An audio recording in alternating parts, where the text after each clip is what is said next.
தமிழராட்சி பார்த்துருக்க எல்லாருக்குமே வணக்கம். மறுபடியும் சீமான் அவர்களுக்கு வெற்றி அப்படின்னே சொல்லலாம். கிட்டத்தட்ட இந்த வருஷத்தில் இந்த மாதத்தில் இன்னும் ஒரு கடைசி 10 நாட்களில் சீமான் அவர்களுக்கு 5வது வெற்றி அப்படின்றது ஒன்று இருக்குது.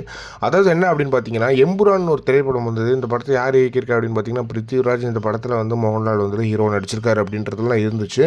இந்த படம் வெளியே வந்ததுலேருந்து நிறையா விஷயங்கள் இந்த படத்தில் வந்து நிறையா தமிழர்களை தப்பாக காட்டுற மாதிரியான காட்சிகள் இந்த படத்தில் இடம்பெற்றிருக்கு அப்படின்னு சொல்லிட்டு சீமான் அவர்கள் வந்து ஒரு பெரிய அறிக்கை ஒன்று வெளியிட்டிருந்தார்.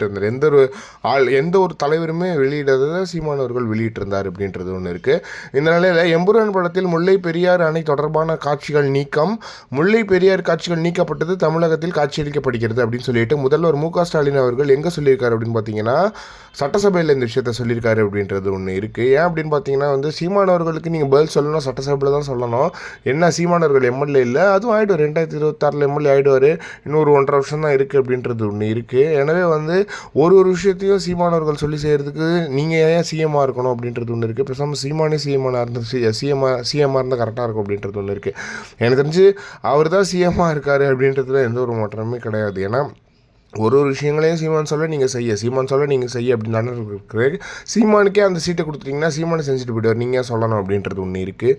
இவ்வளவு 75 வருஷ அரசியல் வரலாறு வச்சுருக்கிற அரசியல் கட்சி மாதிரியே இருக்குது உங்கள் கட்சி அப்படின்றது ஒன்று இருக்குது. ஏன்னா சீமான் அவர்கள் வந்து இப்போ 15 வருஷத்தில் அரசியல் கற்றுக்கிட்டு எப்படி உங்களுக்கு அரசியல் பண்ணணும்னு சொல்லி கொடுத்துன்னு இருக்காரு. 75 வருஷமாக அரசியல் பண்ணி நீங்கள் என்னத்தை அரசியல் பண்ணுறீங்களோ அப்படின்றது தெரியலை. இதை பற்றி நீங்கள் என்ன நினைக்கிறீங்க அப்படின்றது மறக்காம கமெண்ட் பாக்ஸ் வந்து சொல்லுங்கள்.